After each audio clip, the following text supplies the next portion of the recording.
Brent, welcome back to the show. Great to have you, as always. Hey, Mike. Hello. Thanks for having me on. We were just talking about your next trip to Austin, Texas. Is there anything on your radar that you absolutely must do when you return? It's funny. I haven't been there in so many years, and it'll be a different time of year this time. But there's still the number one thing that stands out is just barbecue. Yeah. It's kind of embarrassing to say, but like living in France, we don't have that kind of barbecue. We have other barbecue. Yeah. There's many barbecue traditions in Europe, but none of them resemble what we know as like American barbecue, which I think living outside of the country now for quite a while might be our finest culinary tradition, actually. What barbecue for like America and its Yeah. barbecue tradition? Yeah, I think it might be like our top thing because we have so many versions of it too. Like We have an international audience, so I always try to be thoughtful of all the nuance of the world. But I have to agree with you. I would say that barbecue, I know that around the world there are meats that are prepared certain way, but can you beat a brisket that's been on the smoker for 3 days? it's one of the hardest things to imagine overcoming. Like I was speaking with a Brazilian guy work with the other day, and he's like, "Yeah, we have barbecue in Brazil, but we don't do the level of like Mhm. spices and sauces that Americans Yeah. do." And it's true, we do love a sauce, and in America we have so many kinds of sauces. Yes. Vinegar ones, mustard ones, like heavy Mhm. barbecue, sweet barbecue, hickory. Yeah, it goes on. So. I will get into a good debate on why Italian food is the best food in the world. And I'll start a whole podcast about that if I need to. Moving on. We had we had a call in question on this episode, Brett, and I'm excited about this. So we are going to get a question out there in the Amazon PPC world, and we're going to see if we can answer and help this person. Shall we? Yes, we shall. This is a great topic. Something that you gave a presentation on a couple of weeks ago in our core community Amazon Mastermind, and there's a lot of well, let me just get into it. Here it is. I have a situation with one of my clients. Okay, so this person is a Amazon marketing professional helping clients with their Amazon PPC. Okay, great. Historically, the ad sales to organic ratio was 30 to 70. So basically 30% ad sales to 70% organic. Said another way, 70% organic sales, 30% ad sales. Okay. Started scaling the account. Ad sales tripled. Well, that's kind of cool. But organic sales not only didn't grow, but they actually decreased year over year. Okay. So situation so far. Ads tripled, organic actually decreased year over year. The listener continues. The first obvious thought is that ads might be cannibalizing organic. Cannibalizing, great word. We'll talk about what that means. Cannibalizing organic. The listener goes on to say, but from an Amazon algorithmic perspective, that doesn't really make sense. Typically, increasing total sales velocity and pushing top keywords through ads should help improve rankings, not hurt them. Has anyone experienced something similar? What could be the reason? This is such a great question. I love this question. There's so much to unpack here, but right off the bat, I want to empathize with this person. Amazon's tough, right? It's an algorithm that we don't know how it works, and we're trying to poke and prod at it. And it's like, hey, I bid aggressively on these keywords, but my organic sales went down. What the heck? What is going on here? So what comes up for you when you read this question? Well, the first thing, how it's finished, yes, everyone has experienced this. Right. This is certainly not an issue that this one It's like a individual is like daily struggling with. occurrence. Yeah, no one's ever dealt with. And another thing that comes to mind is that 70-30 split. In my mind, that's pretty healthy. That's I really healthy. the guidance we used to give is like, hey, 35% is like pretty good for your percentage of overall sales from ads. That's like pretty healthy. Mhm. Good, like kind of in the pocket, good Yeah. place to keep it. The second thing that comes to mind is the Would you term say that's still true? cannibalization. Would you still say that's generally true? 35% ad sales is still true today? I think if you can maintain a business at that month over month with top line growth, that's great. Yeah. That is great. That's great. That's good Yeah. because I see a lot That of 60% organic, 40% ad sales. I see a lot of yeah. that. And that's where you're starting to find yourself on the lopside. Yes. I kid you not, I've seen it flipped. I've seen 30% organic, 70% ad sales. Painful. Yeah. That's nasty. That's where you're starting to get very concerned. I mean, for years we've had like a red line for some clients like, hey, this is now a problem. Yeah. We've done well with ads, but like this isn't an issue Yeah. and you need to work with us to fix this somehow. Yes. So basically, the situation: ad sales increased, organic sales decreased, total sales have stayed the same. And this is a tough situation. And it's tough because it'd be nice if organic only went up as we increased our ad sales, right? So this is like a painful situation to be in. Let's try to unpack this.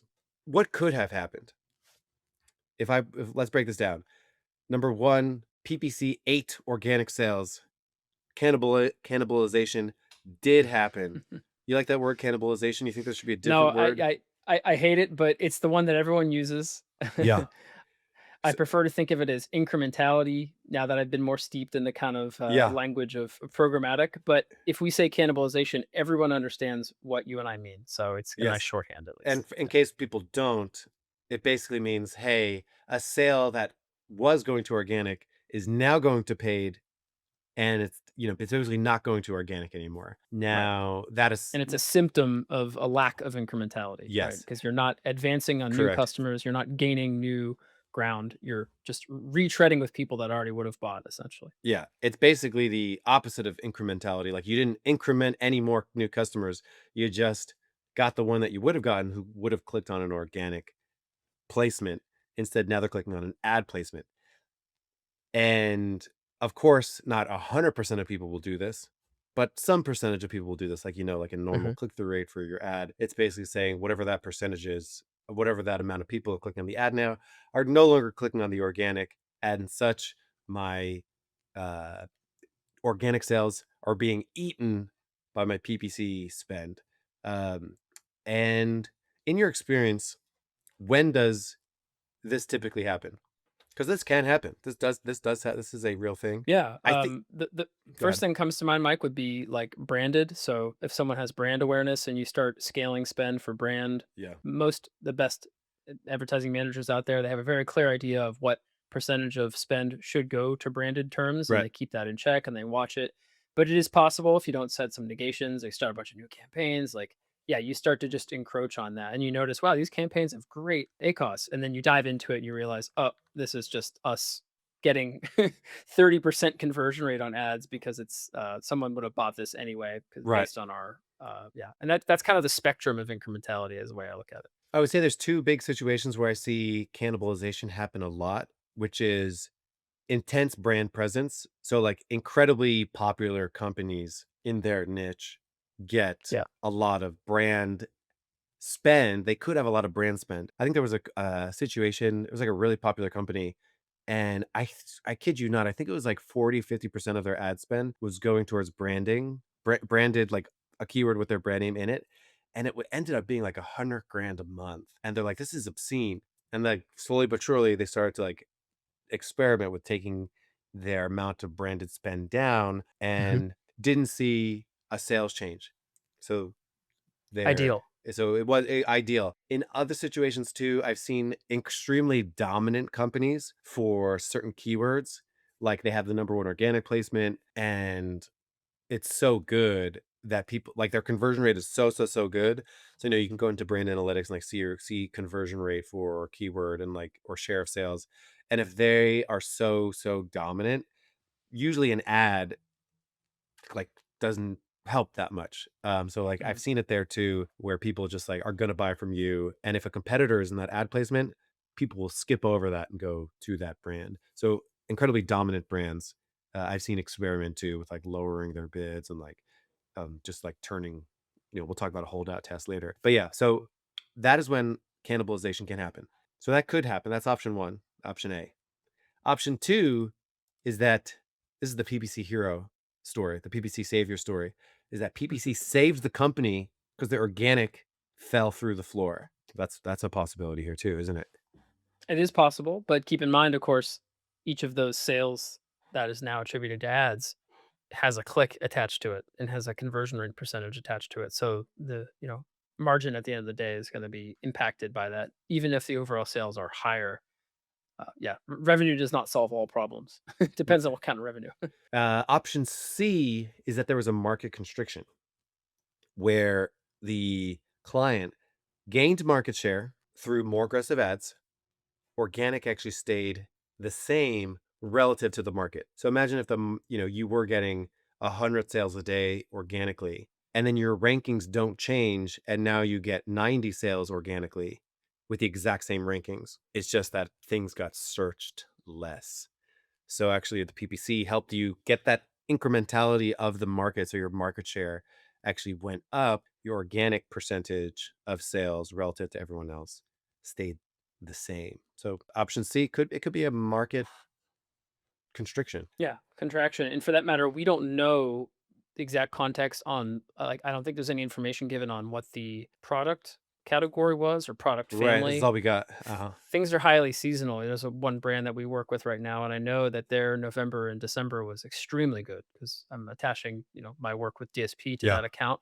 But their January was terrible, and Mhm. so a lot of the same DSP campaigns I'm running that are like full funnel, full spectrum across the thing. I see all the metrics dip, and it's Yeah. like, well, what did I do differently? I changed things for sure in reaction to this, but Yeah. the brand, the products are the same. The reviews are still fine. The prices have not moved.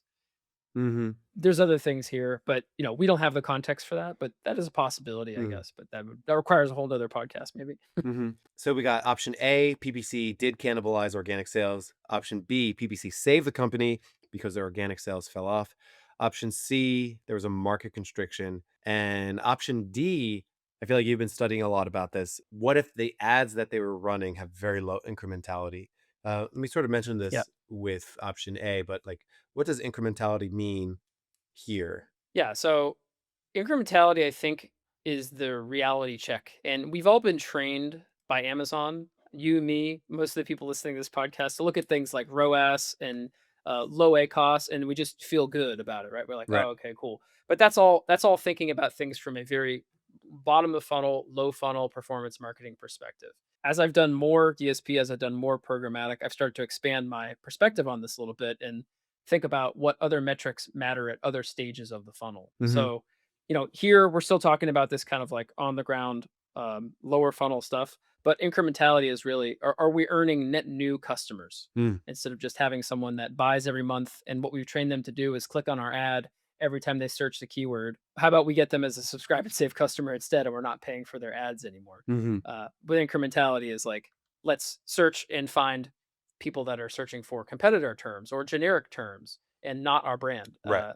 Those are just some very basic examples, but we do get this with like new to brand, the metric you see with sponsored brands mostly, and you can get with sponsored products now with AMC. Actually, you can get new to brand, Hmm. which is great. So that's like a brief on incrementality, and importantly, it exists on a gradient. You have generating new demand over here, and on the other side, you have taking credit for sales that are inevitable. Right. And most ads on Amazon exist somewhere on this spectrum. They're not Yeah. like one or the other purely. It's somewhere on the spectrum.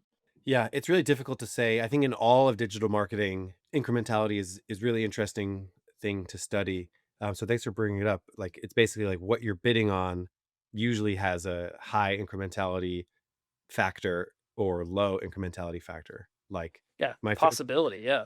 um, probably the highest would be like bidding on a competitor keyword, where you can almost safely assume that they're not going to purchase from you, and it's sort of your way of saying, "Hey, like if I get a sale for someone searching a competitor with a through an ad, like I know I don't rank for that organically, so it's like a high probability that I just Hmm. incremented my sales up a little bit." And of course, as do have to mention, option E is actually some combination of everything and other things that we have no idea on. Maybe competitors are doing something. All of these factors. Maybe sales for their best product went out of stock. Like How about this, Mike? Placement bids. Maybe they're suddenly bidding way more on top of search and it's more costly and it's right, taking up more of the clicks that they, maybe previously had on pages and yeah. rest of search. Like there's no information on that, but that's possible. Yeah. So let's shift to chapter 2 of this episode and let's run through what we would do, what recommendations we have to avoid the situation, and what we can potentially do to analyze the past to determine if cannibalization happened or not. Let's jump into part 2.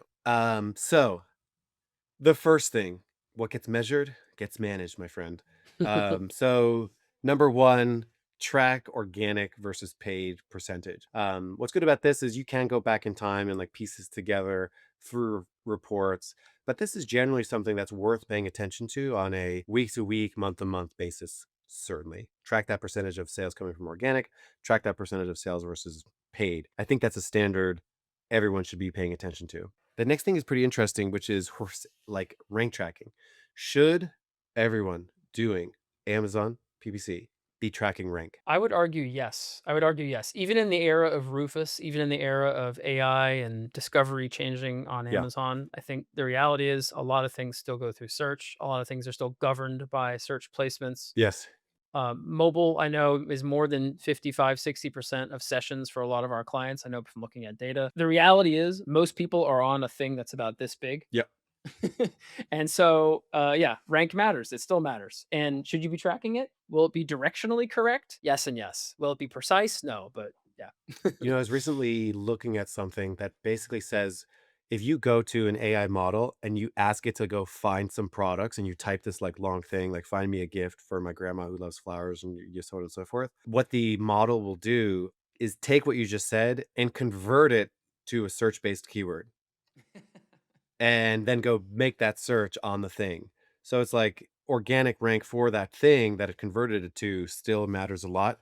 At least that's how like in fact, you can like look this up. You can actually look at the like source, like the network tab of your ChatGPT window and see it actually doing that, which is pretty cool. So it does convert it to a keyword search, a boring old keyword search, so it's sort of worth thinking about. So historic rank tracking, it's easy enough to just populate and get going, or you know that kind of thing. Okay, so in a perfect world, we have this tracked. Would you recommend that this person start organic rank tracking moving forward to?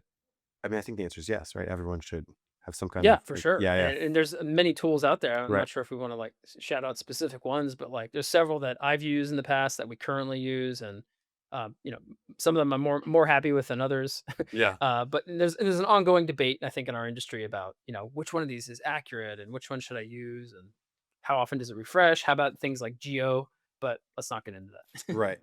The next one, search query performance trend over time. Some of the best data that is available is search Yes, query sir. performance over time. Starting with, it tells you search volume over time, meaning I can go select any product and just see search volume, which is fantastic. And so basically, the first checkpoint is like, did search volume go up?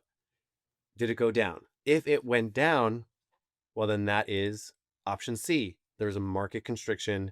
Then PPC saved the day because we gained some more share. So that's the first thing you can learn from search query performance data. Fantastic.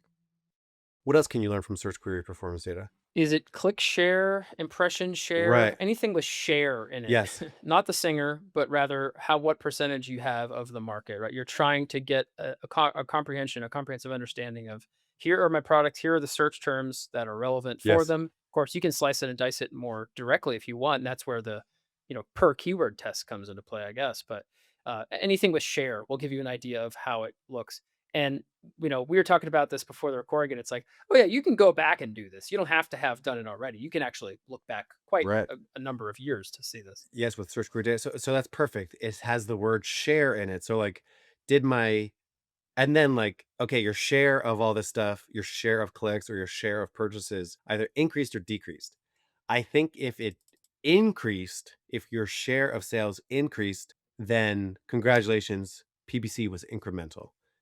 Now that could also mean like in some weird way that like organic got better too and PPC stayed the same. But in this situation where we did have an organic sales drop off, if you had a brand percentage increase in anything, that means PPC added to what you previously had, which is nice. Um, the downside of using search query data to try to piece this together, I do think if your brand purchase percentage is the same or worse, you still don't know what the answer is. You still don't know if PPC ate organic sales or organic sales got smaller. So like let's say organic sales went down 50%, PPC sales went up 50%, you're still at the same and you actually wouldn't know exactly what happened in that situation. So like if it's the same or worse, you wouldn't know if it's because organic fell down or just like PPC came and cannibalized all those sales. So you like stayed at 10% purchase share. So that's a little tricky, but it can help point you in the right direction. The last one is an interesting thing, and we sort of referenced it previously, which is a holdout test. A holdout test, and this came up. You use this beautiful word, holdout test. I actually haven't heard of it that way. I know it by its descriptive word, but like what is a holdout test? Like let's say people are concerned about cannibalization, they can do a holdout test. What is a holdout test? Yeah. And the most traditional implementation of it, it's simply a test group. They see the ads, a holdout group, they go dark, they don't see the ads. After 2, 4, 3 weeks, you compare the difference between those two groups. So if the test group has more sales, what percentage of sales more do they have? Is that the lift that ads are responsible for? Is that how ads are contributing to this with the test group that still saw ads? The problem with this on Amazon is it's a bit scary to stop Yeah. spend on something, and we don't really have a super clear A B separation. Hmm. However, shout out AMC. AMC has something called Flexible Shopping Insights that gives you access to organic data. There's another one that gives you the 5 year data set. These are both paid data sets with AMC, but people who are listening to this, you have AMC in your account now. Everyone does. So this is like a really good way to answer this question because AMC traditionally is just people that clicked or viewed ads, but if you do this flexible shopping insights, you get organic information. Then you can start to ask questions. People that were ad exposed, people that were not ad exposed. Yeah. It's something similar to a holdout test. I love it. So yes, doing a holdout test is really interesting. And what's good about it is that you can kind of isolate it and there's risk with it. There's either Yes. a positive risk, like you either get like a nice result where you decrease your bidding or you pause bidding on a certain keyword, you know, and sales stay mostly the same. Or I would say this is where search query data would be so helpful. You stop bidding on a keyword, you check your search query performance for that keyword, and then you see, did my purchase share stay the same or not? That's pretty definitive to know that, hey, I turned off my ad, my brand purchase share went down, organic ain't cutting it by itself. Add back the PPC keyword, your brand purchase percentage goes up.